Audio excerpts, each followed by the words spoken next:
Hi everyone, welcome to prepare करो 75 days hard challenge में आज है हमारा डे नंबर 7। क्या क्वेश्चन है हमारे पास? So management institute was established on 1st January 2000 with 3, 4, 5 and 6 faculty members respectively in marketing, organizational behavior, finance and operations management, right? Departments to start with. So no faculty member retired or joined the institute in the first 3 months of the year 2000. 1st Jan 2000 में institute को establish किया और उसके first 3 months में कोई भी member retirement नहीं लेता है, ना ही कोई मेंबर ज्वाइन करता है, right. In the next 4 years, the institute recruited only one faculty member in each of the 4 departments, right? एक मेंबर हर एक डिपार्टमेंट में रिक्रूट हुआ है उस इंस्टीट्यूट में in the next 4 years. All these new faculty members who joined the institute subsequently over the years were 25 years old at the time of their joining the institute. जब वो institute को join कर रहे हैं तो उनकी जो एज है वो 25 ईयर्स है उस टाइम पर, right. All of them join the institute on 1st अप्रैल। जितने भी वो लोग हैं, जितने भी फैकल्टी मेंबर्स हैं, सभी ने 1st अप्रैल को ही ज्वाइन किया इन सम ईयर और other. During these 4 years, one of the faculty members retired at the age of 60. इन्हीं 4 साल में एक फैकल्टी मेंबर था जिसकी एज 60 थी, वो रिटायरमेंट भी लेता है, ओके। अब ये नहीं मालूम किस डिपार्टमेंट में वो है। Now the following bar chart gives the department wise average age in terms of number of completed years of faculty members as on April 1 of 2000, 2001, 2002 and 2003। तो ये जो यहाँ पर बार ग्राफ है वो क्या डिपिक्ट कर रहा है? 2000 में 1st अप्रैल 2000 में मार्केटिंग में जो लोग थे उनकी एवरेज एज 49.33, 2001 1st अप्रैल में 44, देन 45 एंड देन 46। ऐसे ही ओबी में 2001, 2002, 2003, 2004 इस टाइप से हमें चारों डिपार्टमेंट के एज दी हुई है, एवरेज एज 4 ईयर्स में 2000 से स्टार्ट करके 2003 तक, ओके। नाउ इसके बाद we have question 17, 18, 19 and 20 based upon this bar graph and the information which is here, okay. तो समझने की कोशिश करते हैं एक बार, राइट। जैसे अगर मैं पहला क्वेश्चन देखूं तो पहला क्वेश्चन ये कह रहा है in which year did the new faculty member join the finance department. मतलब हमें ये समझना होगा कि किस ईयर में जो फैकल्टी मेंबर्स हैं वो ज्वाइन कर रहे हैं, या कहीं पर रिटायरमेंट अगर ले रहा है कोई। जैसे क्वेश्चन 19 को आप देखते हो तो from which department did the faculty member retire, यह भी हमें बताना है। तो कुछ ज्वाइनिंग, रिटायरमेंट, ये वाली चीज़ें हमें एक बार इसमें एनालाइज करनी होगी। तो एक एग्जाम्पल लेते हैं, जैसे 49.33 है। 1st अप्रैल 2000 में मार्केटिंग डिपार्टमेंट में 3 लोग हैं, यहाँ पर 3 से स्टार्ट हुआ मार्केटिंग डिपार्टमेंट। उन 3 लोगों की एवरेज एज 49.33 है।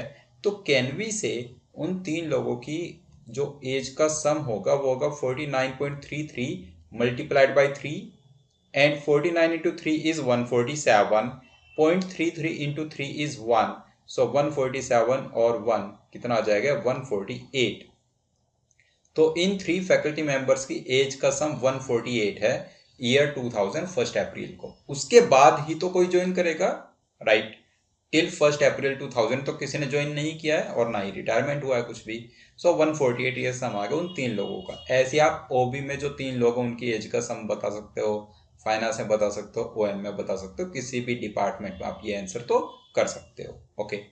अब देखते हैं ज्वाइनिंग कहाँ पर हुई है और रिटायरमेंट, ज्वाइनिंग और रिटायरमेंट से क्या इम्पैक्ट आया होगा और कहाँ कहाँ पर हो सकती है, एक बार उसको समझने की कोशिश करते हैं।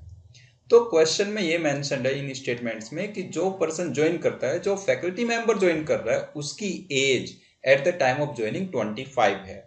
अब अगर 25 एज वाला पर्सन उस ग्रुप को ज्वाइन कर रहा है जिसकी ऑलरेडी एज 50 के आसपास है, जैसे यहाँ पर आप देखो 49.33 है, यहाँ पर 50.5, यहाँ पर 50.2 और यहाँ पर 45। तो चलो सबसे छोटा एवरेज भी अगर आप लेकर के चलते हो, 45 एवरेज वाला ग्रुप हमने लिया लेट से। So average of the group is 45 और ग्रुप में 6 लोग हैं, 6 faculty members. 6 members are there with average 45।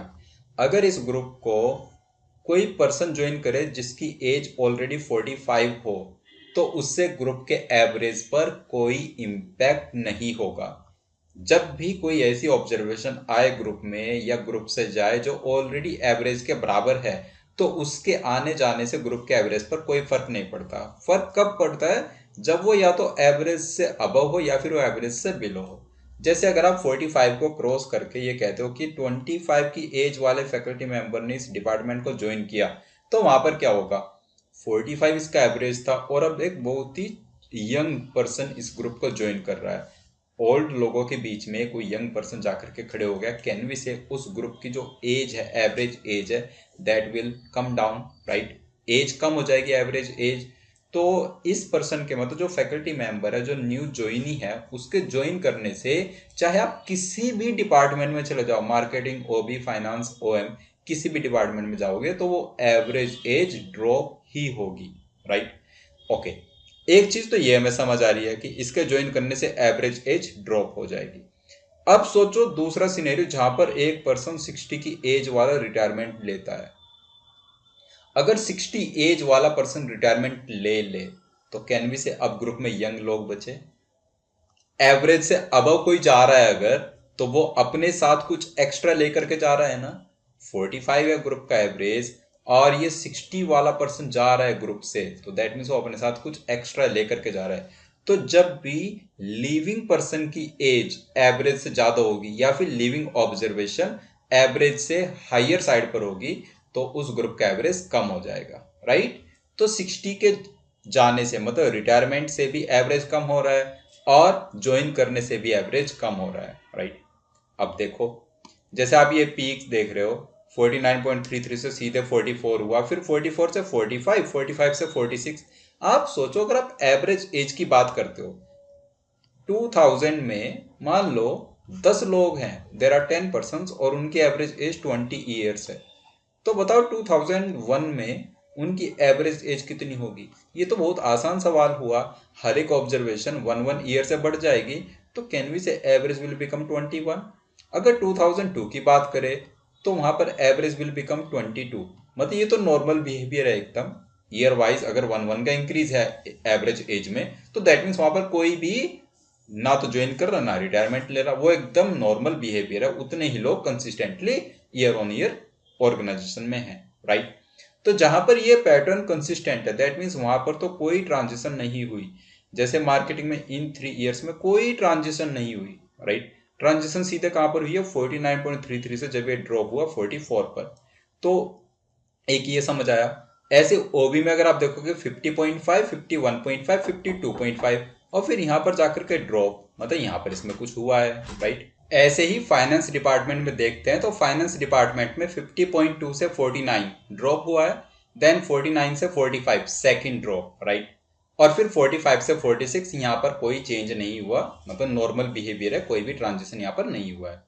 Then Om department में 45 से 43 एक ड्रॉप हुआ, 43 से 44, 44 से 45 ये नॉर्मल बिहेवियर है, मतलब यहाँ पर कोई नंबर ऑफ मेंबर्स चेंज नहीं हुए होंगे। ओके, तो अब यहाँ से क्या समझ आ रहा है? चारों डिपार्टमेंट की अगर हम बात करें, मार्केटिंग में, ओबी में और ओएम में, इन तीनों डिपार्टमेंट्स में तो एक एक बार ट्रांजिशन हुआ, एक एक चेंज हुआ है, एक बार एवरेज ड्रॉप हुआ।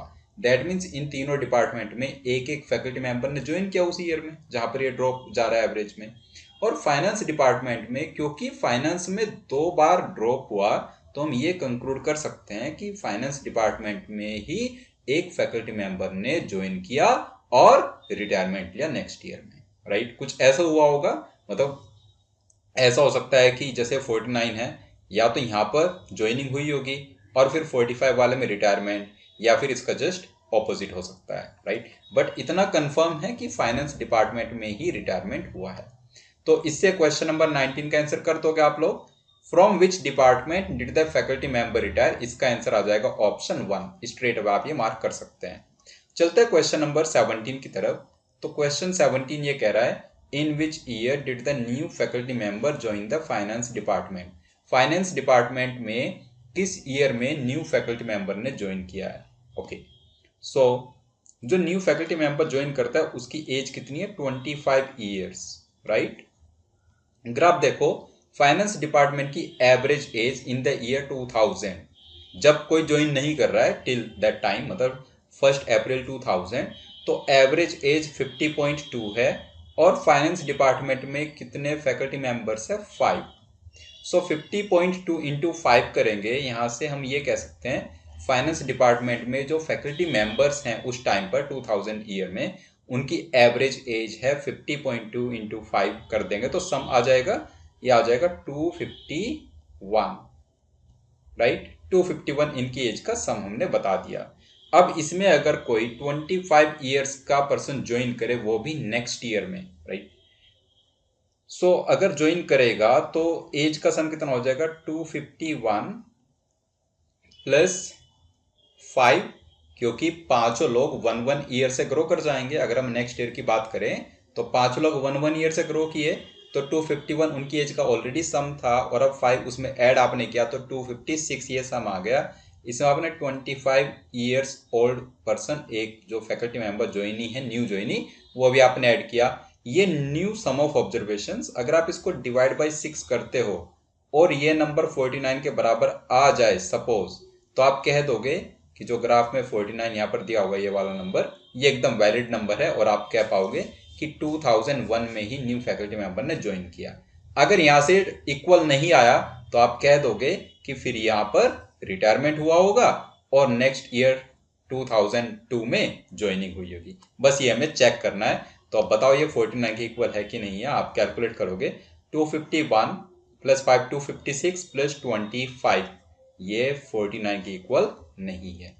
Okay, if this is not equal to 49, so can we say 2001 year में रिटायरमेंट हुआ है और 2002 ईयर में ज्वाइनिंग। ऑप्शन 3 आप मार्क करोगे। ओके, नाउ नेक्स्ट क्वेश्चन 18 की बात करें, ये कह रहा है what was the age of the new faculty member who joined the OM department on 1 April 2003।